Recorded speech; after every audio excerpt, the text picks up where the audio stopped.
Soul 3, a realistic epic fantasy adventure by J.N. Wdowski. Note: for your full enjoyment, be sure to read or listen to the end. Chapter 37. One day later, East Riverton. Dale met with Greendale alone in the constable's office. Greendale had been brought up to speed about the mission by the pack boys and the men Dale had sent ahead with the bat guano and the sulfur. Dale debriefed his mentor on his encounter with Lucifera. He reported to Greendale that he was convinced that in the immediate future, Lucifera was not a military threat to humans. Greendale sat back in his chair as he took out a stick of beef jerky and stuck it in his mouth as if it was an unlit cigar. His forehead creased more than usual and his eyes narrowed. He bit down on the jerky as he chewed on what Dale told him. "I agree." He finally replied, "Her objective seems to be you." Greendale went silent. He seemed a bit worried. "Yet, never assume you know what she is really planning. She is a master in the art of deception and redirection. She'll make noise and kick up dust in the north as she stealthily strikes you from the south. And," Dale knew something else was clawing at Greendale. "And," Greendale sat up, "and she is buying us the time we need, but we must remain alert for what she might be doing with her other hand." He leaned in towards Dale, gripping the jerky tightly with his teeth. "I think she picked the wrong man to try to seduce." "I agree. It would make more sense she visited you at night, not me." "I am not important," Dale responded. "No, you are the perfect target, Dale," Greendale answered. "She knows she won't succeed with me. She's tried before," Greendale confessed. "Besides, I am old. My years of influence are numbered." At that moment, for the first time, Dale realized the faint scars on Greendale's face were very similar to his fresh scratches from Lucifera. "She tried with you?" Dale was shocked by his confession. "More than once. Her obsession to corrupt humanity is as old as the hills," Greendale explained. "You are the future, Dale. She knows that. She's a groomer. If she can corrupt you, she can corrupt mankind for generations." "How did you resist her?" Dale asked. "It was not easy." Greendale sat back. "Nope, not easy at all. I almost succumbed to her more than once. But a part of me always knew she was a user and an opportunist. If I had given in to her, she would have chewed up my heart, spit it out, and ground it into the dirt under her heel. In spite of all her sexual seductions, she is the opposite of love." Both men sat silent. Dale gently bit his bottom lip. "She is not going to stop, is she?" "I am aware of her trying to seduce human leadership more than once since the Grand War. I have heard stories of her succeeding at times, often retarding mankind's recovery from the ashes. Yet this time I have never heard of her being so bold, mobilizing the demonoids, Gorics, and even enslaving willing humans to her service. With the Neathtuns, we can defeat her armies, but arms alone are no protection against her. You have only one thing that can save you from her. It's what saved me," Greendale answered. "What saved you?" Dale desperately wanted to know. "Anna. Your late wife, Anna?" "Yes, her love for me saved me from the Devil Maiden. I don't have an Anna in my life. Christine left me for the butcher." Greendale smiled. "You may not have Christine. Actually, you never had that woman. She too is an opportunist, although a much lesser evil than Lucifera. Yet, your experience with Christine built up your immunity to fend off Lucifera. But you do have someone much better than that immunity." "Who?" Dale did not know who he was implying. Greendale laughed. "All your men, even your pack boys, know who. Why do you think she used your feelings for her to attack you? She knows she has to create a wedge between the two of you, to divide you from her. She is a cunning one. Lucifera is very aware that the greatest threat to her seduction of you is her." Pixa. Dale sat back that Greendale would even consider Pixa. She's a fairy. She is not human. We could never be physically together. It's unnatural. Greendale took out his jerky stick and pointed it at Dale. That is your weakness. You are confusing sex with love. Pixa loves you. She may not be able to physically join with you, as Christine could have. But her love for you is stronger than Christine's ever was.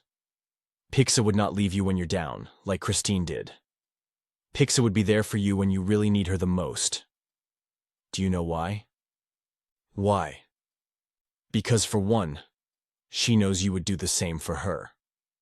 Of course I would, Dale confirmed.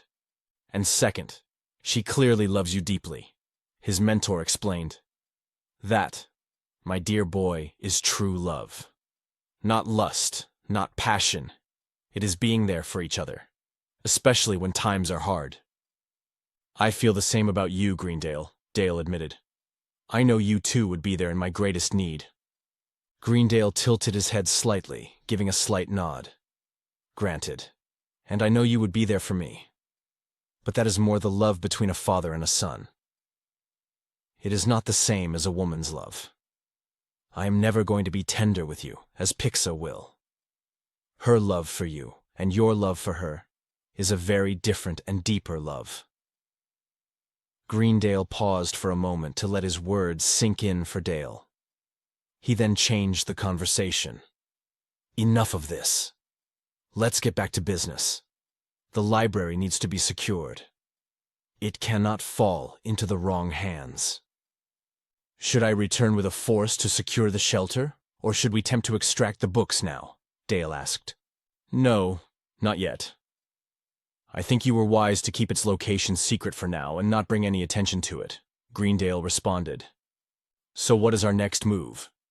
Do we just hunker down behind our new walls? Dale was not happy with that course of action. No. Just because she is not a military threat to us at this time, we are not going to sit idly behind our walls.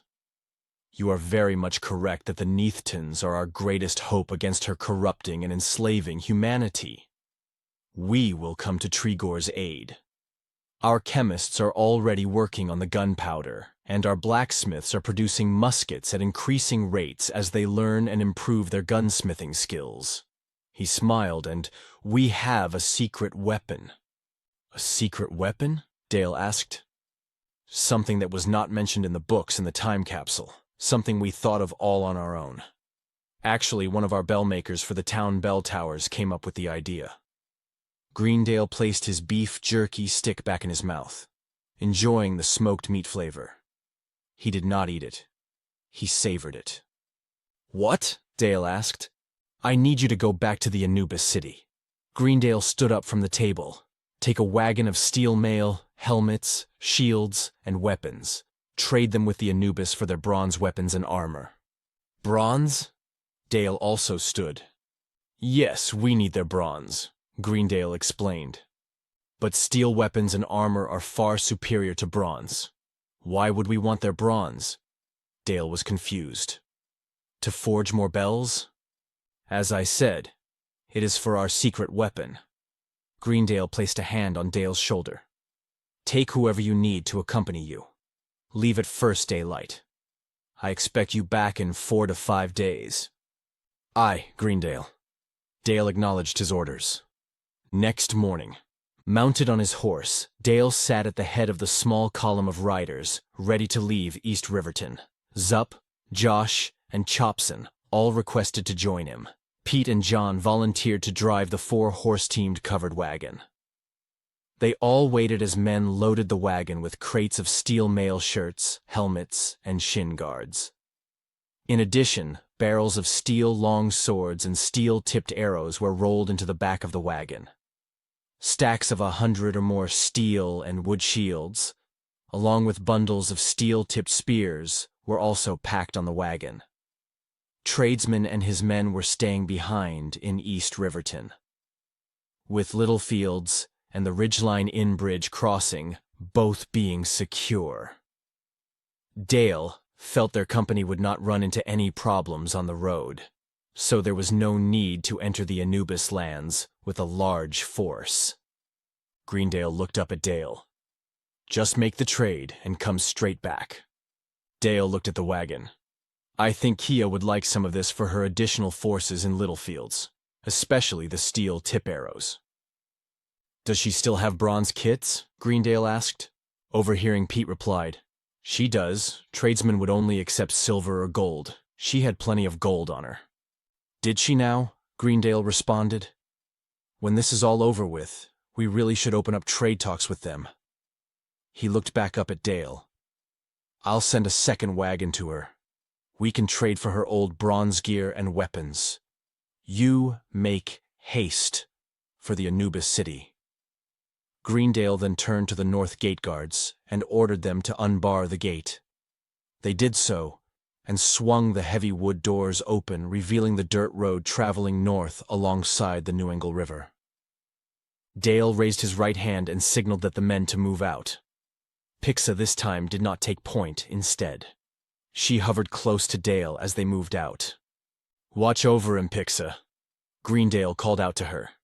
She turned her head to give Greendale a smile and a wink. Before she turned to look forward, she noticed a very attractive woman in her late 20s, peering from behind the corner of a nearby building.